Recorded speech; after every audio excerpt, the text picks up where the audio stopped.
So nangyari yan, March 1 pala, ang Singapore may plano na, ang Malaysia, ang Indonesia, ano pa ba yung mga katabing bansa natin talagang South Korea. South Korea.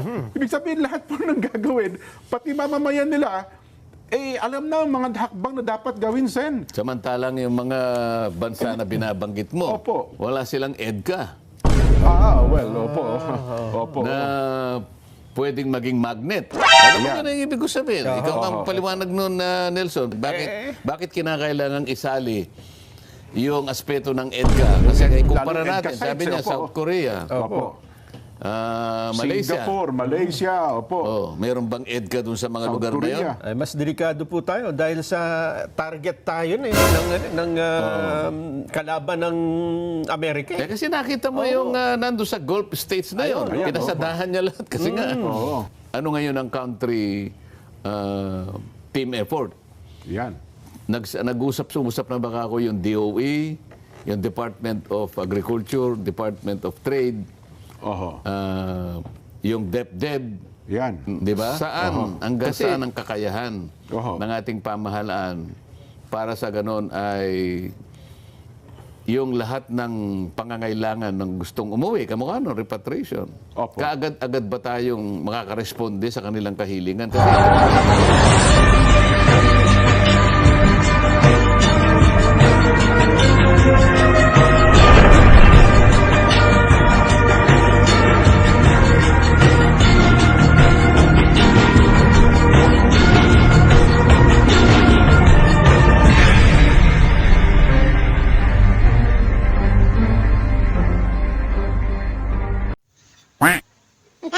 Namimiligro ang Pilipinas dahil sa EDCA. Ano yung EDCA? Enhanced Defense Cooperation. Enhanced Defense Cooperation Agreement. EDCA. Ayan. Dahil dyan ay target ng Iran ang Pilipinas. Huwag naman po. Huwag naman sana. Huwag naman sana. Dahil dyan, saan ba galing yan? Sino ba ang gumawa niyan? EDCA na yan. Tapos sasabihin ng iba, malayo tayo sa Iran. Milya-milya ang layo. Ang daming paraan yan para maabot tayo rito. Isang pindot lang yan. Isang pindot lang yan ng taga-Iran. Wala ang Pilipinas sa mapa. Huwag naman po. Huwag. Isang missiles lang katapat ng Pilipinas. Ito, pinaliwanag sa Net25 ni Senador Rodante Marcoleta. Sabay-sabay po natin panoorin. Kado na.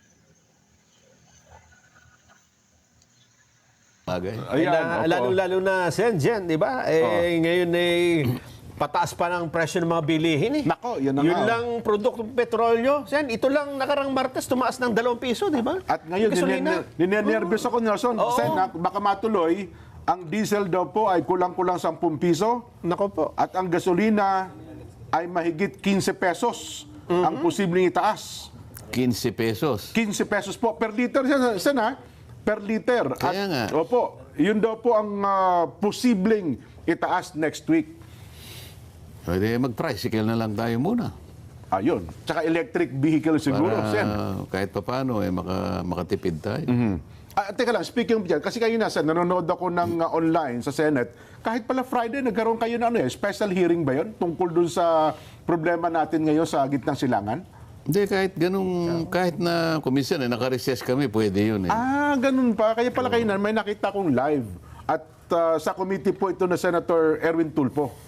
Kasi nga, kinakailangang mapag-usapan, ano ba ang kalagayan ng mga kababayan natin? Ilan ba yung immediately tinamaan sa pangyayari sa gitnang silangan, di ba? Opo. Sino-sino at ilan ang naapektuhan sa bawat bansa? Opo. At ano ngayon ang ginagawa? Tayo ba'y nakahanda naman? Opo. Yun ang pinag-uusapan kanina.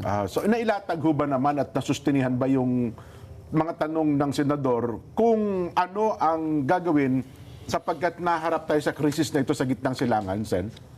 Kasi mga dating kwento, yun ay naririnig ko eh. Ayun na nga, puro general statement po, Sen. O kaya nga, ang tinanong ko kanina, dahil yung kanilang unang ibinigay na impormasyon, halos 1,461 o 16 yata. Opo. Yun na talagang mabilis na nakipag-ugnayan sa ating pamahalaan na March gusto 2 po nilang yun, Sen, ha? March 2. magpa-repatriate. Opo, oo. March 2. Oho. So tinanong ko lang kung, okay, 1,416, March 2, March 4 na ngayon, ay March 6. Po, 6, oho. So sa 4 na araw na nakaraan, sabi ko, ilan ang na-repatriate natin? Ilan na napauwi? O yun, awa ng Diyos, 60 yata ang naipa-repatriate. Kaya sabi ko, ito ba yung response natin? Ano pala ito? Whole of government approach? Sila yung nagsabi na all-country team approach. All-country team approach. Hindi ka ako maganda kung gano'n ang ipakikita natin. Kayo pang nagsabi na all-country. At ito, hindi pa yung worst scenario. Opo. Initial impact pa lang po ito. Paano ka ako kung halimbawa itong 1,416 naging 41,000 halimbawa? Nako, disgrasya. Worst scenario pa. Oho. Dito sa naipakita ninyo, baka mukhang hindi tayo nakahanda. Ilang naman ang punto eh. Pero ang point ata na narinig ko doon kanina, sarado ang airspace eh. Wala talaga pinalilipad na eroplano mula po doon sa mga katabing bansa ng Iran, Sen. Kaya nga, so nakita ninyo yung problema. Sabi nyo, hindi worst scenario pa ito. Oho, tama. Paano kung worst scenario? So ibig sabihin kung walang airport na bukas, hindi pa worst scenario to. Worst Hindi ba? na. Opo, mabigat na nga po yan. Ayun ang tinatanong natin, hanggang saan ang kakayahan ng ating pamahalaan para sa ganon ay yung lahat ng pangangailangan ng gustong umuwi, kamukha nun, repatriation. Opo. Kaagad-agad ba tayong makakaresponde sa kanilang kahilingan? Kasi itong mga ito, ang kaibahan nila sa ibang mga naging problema sa ngayon siguro, gusto na nilang magpa-repatriate. Opo. So sabi ko, napapasaklolo sila. May takot na sa kanila na nagpo-post na ng danger sa buhay nila. So anong gagawin natin dito? So 1,416, 60 ang na-repatriate, 4% ang response. 4%. Ito baka yung... Nakakalungkot naman po yun. Sabi ko, kaya ko lang tinatanong ito para ito ang test case eh. Opo. Para sa ganun, malaman natin, ganap ba yung kahandaan? Kasi all country team effort. Opo.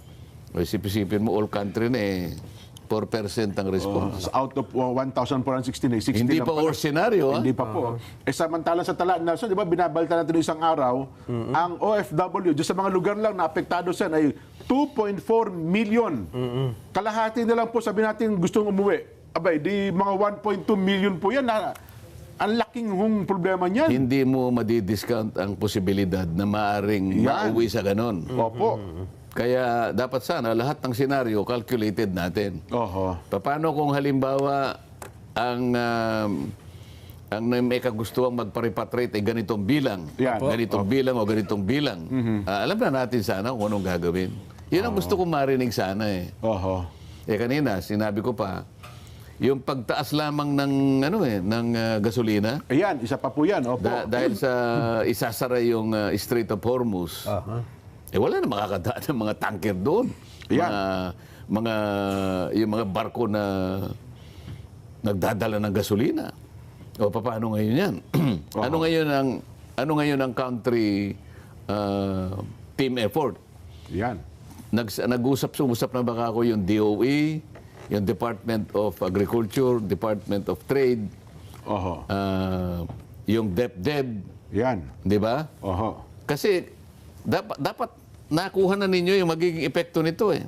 Hindi na namin kayo tatanungin isa-isa. Baka mamaya iba-iba ang sagot nyo eh. Yun. Ang gusto Dapat isa namin na lang. malaman, kaya kami nagpunta rito para kausapin kayo, dapat sana, ang ina-assume namin, nakapag-usap na kayong lahat. Ito, impact pa lang ng gasolina ito. Ayan. O anong impact sa transportation? The DOTR, nag-usap na ba kayo? Anong impact ako sa agriculture? O anong impact sa manufacturing natin? Dapat meron na kayong napag-usapan. Anong gagawin mo? Para ganon, yung effort natin, ma-maximize natin. Ayun.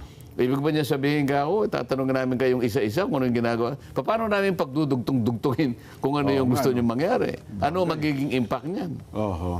O yun, nakakaroon na. Nako.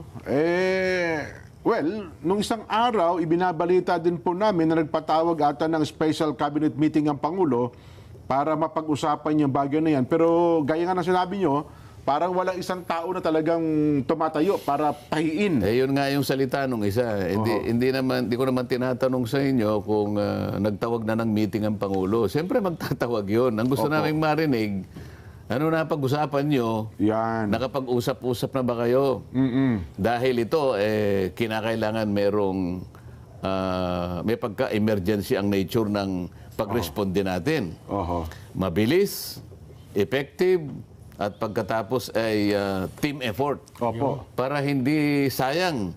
Kung mag-iisa-isa kayong ganun, nagkakaroon ng duplication. Aba, imbes na maayos nyo, kanya-kanya. Nako. Kailangan lang may pag-uusap na. So sa mga tweet ka ako, pagkatapos ng ilang araw, Oho.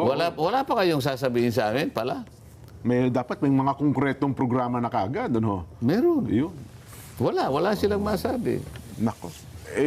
Nung binabalita namin isang araw, parang, di ba March 2 nangyari yan? March 1 pala, ang Singapore may plano na. Ang Malaysia, ang Indonesia, ano pa may mga katabing bansa natin talagang... South Korea. Ibig sabihin, lahat po nang gagawin, pati mamamayan nila, alam na ang mga hakbang na dapat gawin, Sen. Samantalang yung mga bansa na binabanggit mo, Opo. Wala namang mamamayan ata doon sa gitnang silangan. No? hindi lamang yun. Opo. Wala silang EDCA Opo. na pwedeng maging magnet. Alam mo Yan. yan ang ibig ko sabihin. Ikaw ang paliwanag nun, Nelson, para sa nakikinig ang ating mga kababayan. Bakit kinakailangang isali yung aspeto ng EDCA? Kasi kumpara lalo natin, EDCA sabi sites, niya, opo. South Korea, Opo. Malaysia. Singapore, Malaysia, opo. Mayroon bang EDCA dun sa mga South lugar na yun? Korea. Ay, mas delikado po tayo dahil sa target tayo ng kalaban ng Amerika. Kasi nakita mo yung nando sa Gulf States na yun. Ayan, Pinasadahan niya lahat kasi nga. Saudi Arabia, tinamaan. Lebanon. Lebanon. Yung lahat ng merong lugar na kung saan ay nakikita niya na maaaring may basehan doon ng... US military bases. paano tayo? May EDCA. Ngayon, yung paliwanag nga nung representative ng kanina, National si Security. Mr. Hechanova, na ano ko yung pangalan niya eh. Opo. Paano kaya ito ako? Kasi tayo, nagkakaintindihan tayo, nilagay natin sa ating patakaran na ang mga military bases na to, ay pag-aari ng ating pamahalaan. Tayo may-ari. Tayo ang may control. Tayo nagmamanage. Maliwanag yun sa atin. Tayo nag-uusap eh. Di ba? Opo. Pero baka mabasa nila kako yung Article 3. Opo. Kasi dito, meron kang sinabi. Sa Article 3, Section 3 and 4 ata, dalawa eh.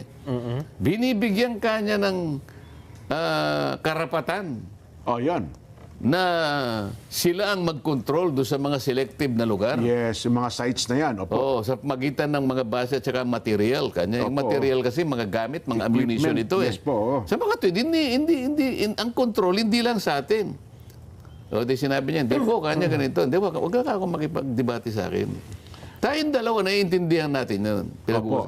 Naipaliwanag niyo ba sa Iran? Ayun nga. Na ito ay hindi naman talaga base ng Amerika, kundi Pilipinas na may-ari nito. Yung iba nga maliwanag na ang pagkakasulat eh. Meron pang lost in translation. Yes. O ito pa kayang hindi mo na ipaliwanag. Pinaliwanag mo ba na